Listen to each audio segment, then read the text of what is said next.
that's Corey Baumeister. He's playing Mono Green Devotion, going to be taking on Evan Whitehouse playing Hardened Scales. We will get those names sorted out for y'all in just a second. There you go. Like magic, they slide over to the other side. Looks like the players are ready with their openers. I think Evan Whitehouse, mostly eliminated from Players' Championship contention on points, could certainly still win this tournament and get there. Sure.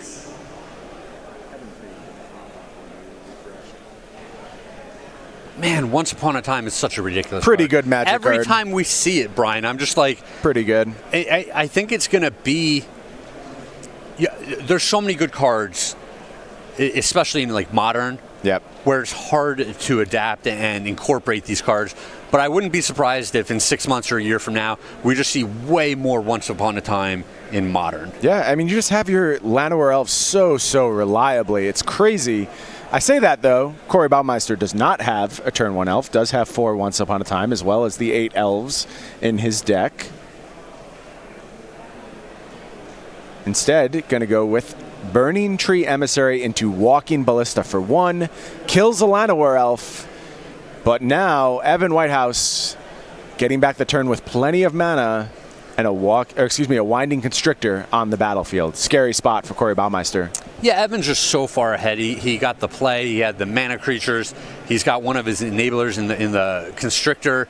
Now we're going to see what he can really do.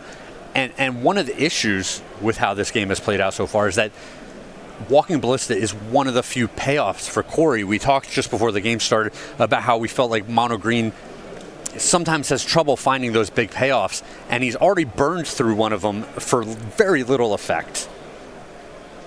Well, here's a post-combat Nissa. Voice of Zendikar. That's going to come down, make a plant, pass the turn back to Corey. It's so funny, Craig.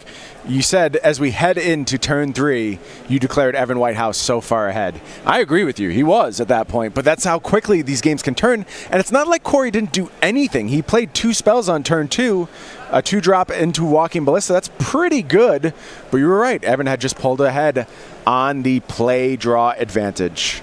Well, and we see just how important the mana creatures are in the matchup. Oh, absolutely.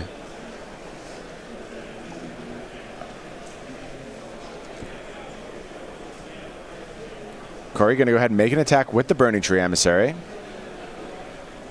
Looks like Evan just going to throw a plant in front. And if I'm in Corey's seat, I'm saying to myself, I need a setup this turn. Right? Like, I'm not going to be able to get that Nissa off the other side of the board. I'm not going to be able to kill the Winding Constrictor. Right. But I need to have a setup this turn to where next turn I have a very big turn, because otherwise the Constrictor plus the Nissa plus whatever's in Evan's hand still is just going to run away with you. Yeah.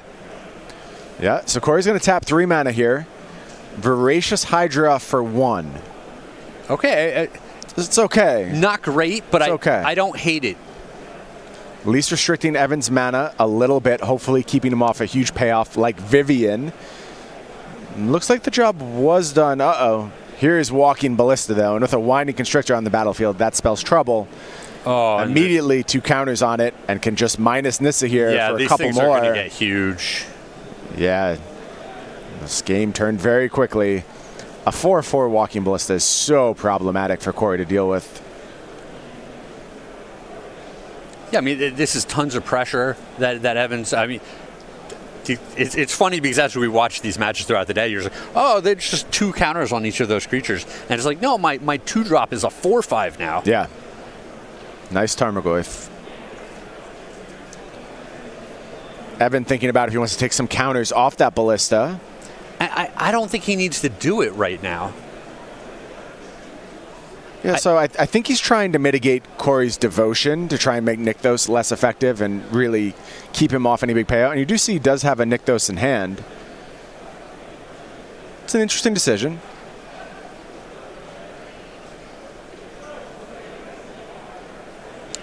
Yeah, Nykthos with the Burning Tree Emissary still on the board. It's +1 mana. Yep. So it's very similar to as if he picked off Llanowar Elf or something. But I just think the 4/4 Walking Ballista and still having those bullets in the chamber Right. Well, the fear is now that it could be vulnerable to like Voracious Hydra if Corey had a land in hand. So I get where you're coming from, for sure. But even if that Ballista goes, Evan has a lot going on. Here's just a Jade Light Ranger from Corey. Oof, and I said this needed to be kind of the big turn for Corey. This doesn't feel that big. And this is not big at all. And in fact, that Jade Light Ranger is already going to die. Reveals Burning Tree Emissary. Okay, I mean, it's a free 2 points of devotion. Yeah, but it's just not enough, I don't think. Yeah, I don't think it's getting Corey where he needs to go. Yeah, and Corey just going to grab a forest from those Jade Light Ranger Explorers. And that means Evan free to minus Nissa. And these things are getting huge. Everything's huge. This has to be close to lethal. I bet he's got a follow-up Nissa as well. And yep. Yeah, I can't imagine this isn't lethal at this point. You ping off the blocker. Yeah. Yeah, and Corey just going to scoop it up, and that means Evan Whitehouse takes down game one, Hardened Scales versus Mono Green Devotion. Yeah, we see just no mana creature. All of it.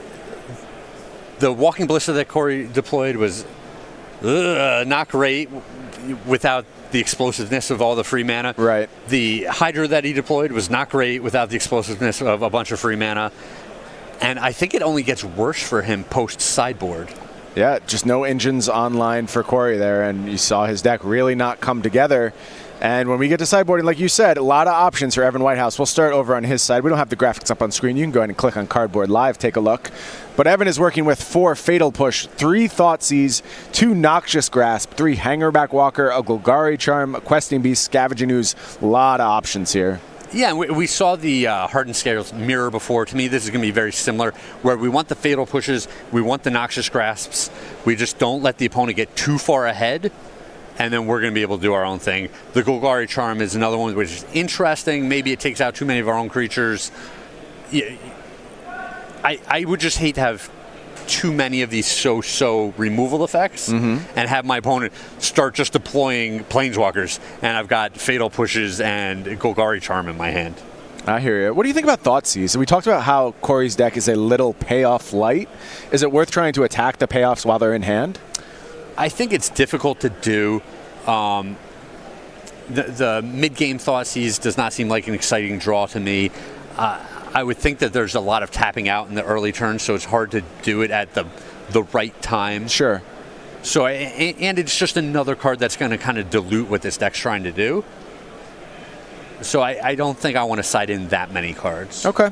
Why don't we head over to Corey's sideboard? There you see 2 copies of Nylea's Disciple, 2 Questing Beast, 2 Reclamation Sage, and Ulamog the Ceaseless Hunger, 2 Unravel the Ether, 3 Hunt the Hunter, 2 Lifecrafter's Bestiary, and 1 Shaper's Sanctuary. Craig, what are you doing if you're on Corey's side?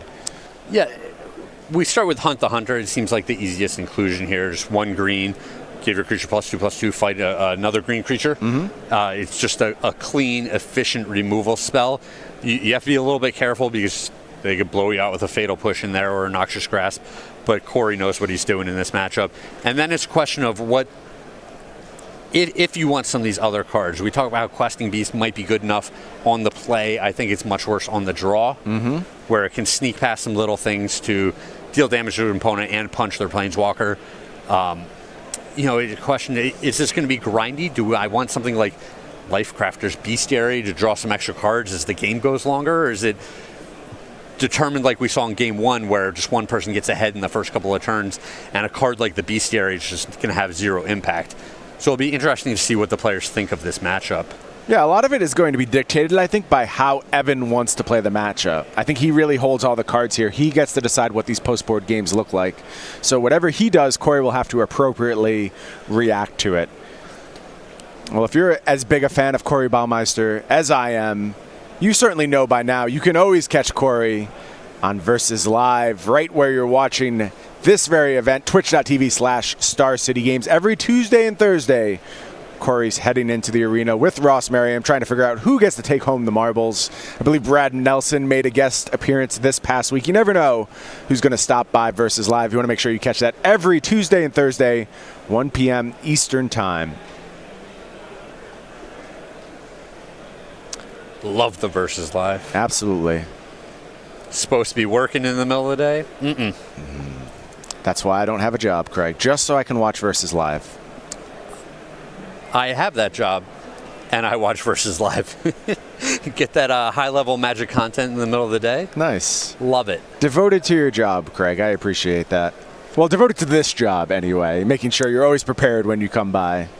I'm always giving it 100% somewhere. Good. That's all that matters, as long as you're doing it somewhere. Once Upon a Time from Evan Whitehouse, following up on Corey Baumeister's Llanowar Elves. Evan just going to go ahead and grab a Voracious Hydra.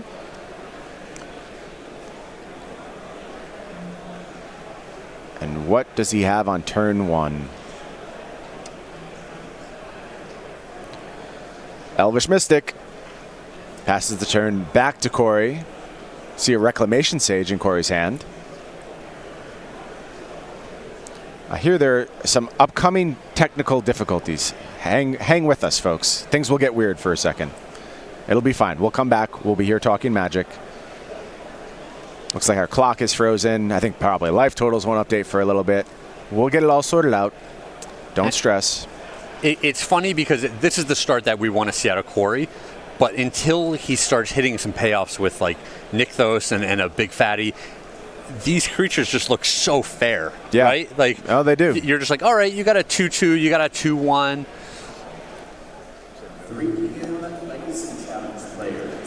Potentially these creatures can tussle in combat a little bit, threaten the opponent some, but really this is just not an exciting board. But next turn a Nykthos comes down, a big Planeswalker, a huge Walking Ballista, and all of a sudden you just see why these cards are in the deck. Oh, absolutely. Things can get big real quick. There is Voracious Hydra for 1. Evan going to control Corey's mana. Takes out that Llanowar Elf. As promised, things have gotten weird. Don't worry about it. And I like this line where you say, I'm going to get one of your little green pips off of the board so that if you have Nykthos, it's not that dangerous. And it's an elf, which means it's big. You're not going to have those explosive draws where you get too far ahead of me. Yeah, we've seen this a lot. It's kind of one of the hallmarks of this Pioneer format thus far. Mitigate your opponent's mana advantage. It's absolutely critical to do so. Well, here is Hunt the Hunter. You called it, Craig, and that is going to take down the Elvish Mystic for Evan. Again, Corey controlling Evan's mana. And these two creatures going to rumble in. Evan due to take 6 points of damage. Yeah, and I wish it's nice to get that bump when you attack your opponent. But I think in the course of the game, the way that the games play out, that extra 2 damage is not that relevant. Right. Maybe if you're attacking a Planeswalker in the mid-game, it can be pretty important. But in general, to me, Hunt the Hunter is just such an awkward, clunky card. It's very specific in the sideboard. It doesn't come in a ton of matchups. And it just feels like if you're playing black, you get Fatal Push, which is 10 times better. Yeah.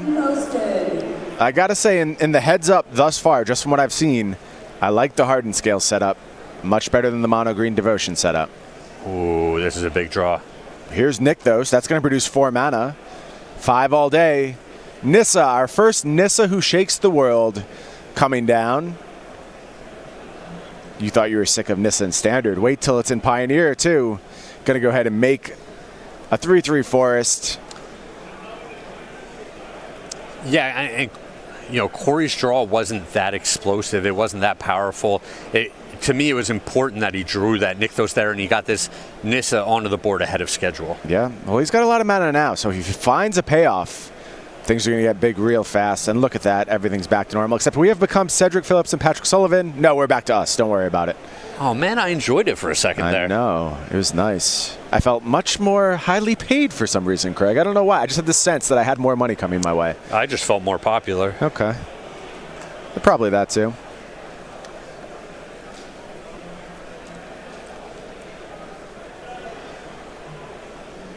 So Evan having to think here. I think I see a Winding Constrictor in hand.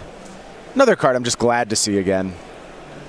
And it's funny because it's with a lot of the same cards it was already with in Standard. Yeah. You get the Walking Ballista, you get the Nissa. Yeah, it's great how much this is really playing out like the best of Standard. And that's how I think Modern was maybe first envisioned. It never played out like anything resembling that. Modern is a big mess. Yes, this feels a lot closer to the best of Standard, though. Getting another shot to see all our old favorites. This, though, is a new favorite. It's Vivian Arcbow Ranger combining so beautifully with that Walking Ballista on the other side of the battlefield. Gotta love that combo. And I wonder what Evan's plan is here, because the Walking Ballista, to me, it's going to be tough for it to get a lot better. Mm-hmm. Like, there's going to be another land animated here. Corey has access to just 1 billion mana. I wonder if you were supposed to take out... I guess the decision's getting made for him anyway. I was just saying, I wonder if he was just supposed to trade it for that forest. Kill a forest. On his own turn. Just, you don't give your opponent access to the mana. Yeah, gonna do it now instead. Corey is gonna tap. 3 mana floating. Let's see if Corey drew another payoff on this turn. Had only Reclamation Sage and lands coming into the turn. But I'm seeing some mana being made. I believe he's going to 6 green here. Yep. Do we have a big payoff? Here's 8 green. And Corey's wondering if he wants to untap a land and go to 10. That could even untap that Nykthos, but no. It's going to be Walking Ballista, and that is going to garner a scoop from Evan Whitehouse, and we are headed to Game 3. What really happened in that game? It's hard to pinpoint exactly where things got away from Evan. Was it just Nissa being on the battlefield for 1 turn? That's always enough? That was definitely a big part of it. I feel like Evan's hand just had very little interaction. Sure. He didn't get aggressive, and he didn't interact with his opponent. I mean, that's just a recipe for disaster against this deck, right? Right. Yeah, a little bit too reactive over on Evan's side. But even then, you didn't see any, like, real hard removal from Evan. It was a Hydra, but we didn't see a bunch of Fatal Pushes and Noxious Grasps or anything like that. Yeah, and that's kind of what I'm saying. He kept his hand, which... it didn't explosively execute his own game plan, and it wasn't capable of stopping his opponent from doing his game plan. Right. So it's possible that this is a hand that, as he gets more familiar with the matchup, he'll mulligan in the future. Well, let's discuss that, right? How good is Hardened Scales at mulliganing? It's a synergy deck. Like, you generally want to avoid mulligans when you can. I think with both these decks, that's a fair statement. Sure. But there's a limit to how far you can go with that principle. Yeah, I think that we said that the mono green deck has the ability to just be way more explosive, go even more over the top. And, I think if you're not doing something unfair on your own side, you have to absolutely be making sure they don't do something unfair on their side. Sure. Well, that sounds like a good principle to me. Well, we are even at 1 game apiece here. Players shuffling up for Game 3. Get used to this matchup. Gonna see a lot of it. I'm sad that the Pioneer rounds are over now. Oh, we've got more Pioneer. I mean, obviously this is it for today, but... got it tomorrow. Well, what I love is that we have so many great players here. Mm-hmm. As the tournament goes on, we're just going to see clashes from the best of the best all day. Absolutely. Yeah, we'll get more Pioneer tomorrow. Of course, our top 8 also Pioneer. Can't wait for that. Yes. It's good stuff. Props to SCG for adapting on the fly, getting us a fun new format. Props to all the players for working through the demands of a really time-pressured tournament. But ultimately, I think everyone had a great time with it. Everyone's enjoyed their time figuring out Pioneer. Really excited that this is ultimately where the SCG Invitational fell. Yeah, it's kind of twofold, right? Like, Standard just seems like a solved format that is not exciting and very degenerate. Mm-hmm. So no one was excited about slogging their way through that all weekend long. Yep. And then Pioneer's the new hotness. It's exciting. Everyone wants to brew, innovate, see if they can catch the field off guard. And we're all excited to see what happens this weekend. Yep, we'll still have to see what gets filtered to the top. I'm still looking for that completely off-the-wall deck that we just didn't expect this weekend. If you're looking to get your hands just buried into Pioneer, just completely dive into the format, maybe there's no better place than SCG Game Night. Figure out what your local stores are doing. They might have Oh wait, this is the new game night product. This is not our SCG game nights. I am sorry, Craig. This is not going to help you with Pioneer. This is a product designed to allow you and some of your friends to pick up Magic. You can learn more about it. Go to go.starcitygames.com/game-night2. Craig, I have no idea what's in this product. Do you have any idea what's in this? I don't. Awesome. Well, that was a really effective ad for Game Night. I'm glad we really delivered that one. First, we thought it was the wrong thing. No, but Brian, then I see this ad. I have people all the time that know I play tons of Magic, okay. right? I'm sure you do too. Friends, family members, stuff like that. Right. And I don't have any starter decks. I don't have anything that's more casual. Sure. I don't have a way to introduce them to this game. Right. And you think I would. I've played Magic my whole life, right? But that's just not something I've hung on to. And so if there's a product out there that is a little more simple, it's not everyone's playing Elk every turn. Right. I'm interested in that. Yeah, I think that's exactly what Game Night is. I wish I had some more specificity. I'm going to learn about it in our off rounds. I'm going to know all about Game Night. I'm going to come back and talk about it. Yeah, I feel like I'm just going to pick one up and we'll see. Yeah, maybe that's the best way to do it. Maybe we just battle with the Game Night boxes. Looks like both players on a mulligan to 6 here. So many new products, Craig. I can't keep track anymore. There's too many Magic products to buy, and I'm here for it. I'm buying all of them. I know you are. I don't even know what it is. I'm already signed up to buy it. No, but especially if they make them more premium. Right. Oh, then I'm definitely buying it. Yeah. Wizards is like, hey, Brian, we've got this product. And you're like, I'll buy it. And they're like, wait, we have the same product, but more expensive. I'll buy 2. Thank you. Yeah, and you're just like, well, more expensive. How could I say no? Right. It's got to be better, right? That's the way capitalism works, I'm pretty sure. Sure. Yeah. Okay. I mean, capitalism has no flaws. Okay. Yeah. Ross Merriam coming into the booth next round to tell you more about that. Stay tuned.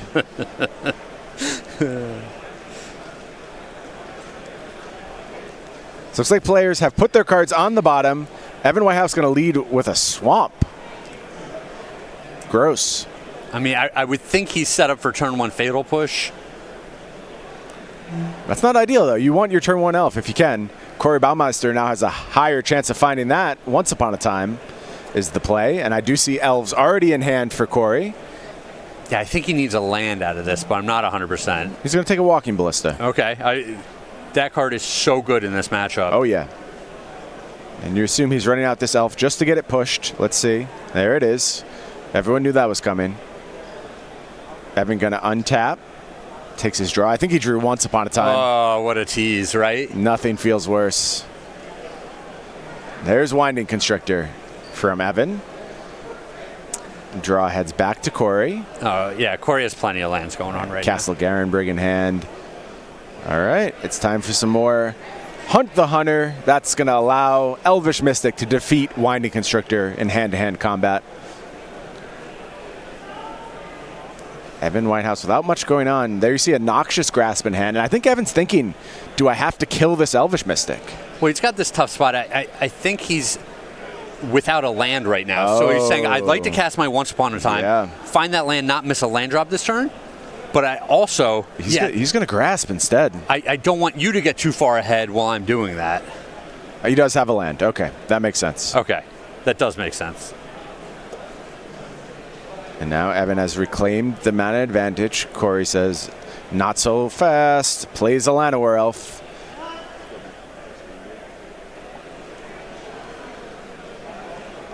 And Corey just ships the turn back to Evan. Now with Castle Garenbrig on the battlefield. Evan is now going to cast that Once Upon a Time. Land or elf? Take your pick, Evan. Just going to take a forest. Yeah, when you know that the Walking Ballista is in the opponent's hand, you're going to take the land every time. Yep. Corey just a mana away from playing 3/3 Walking Ballista. Draws the forest. Going to activate that Castle Garenbrig. And that's a big game in this matchup. Evan draws forest. Has Vivian in hand.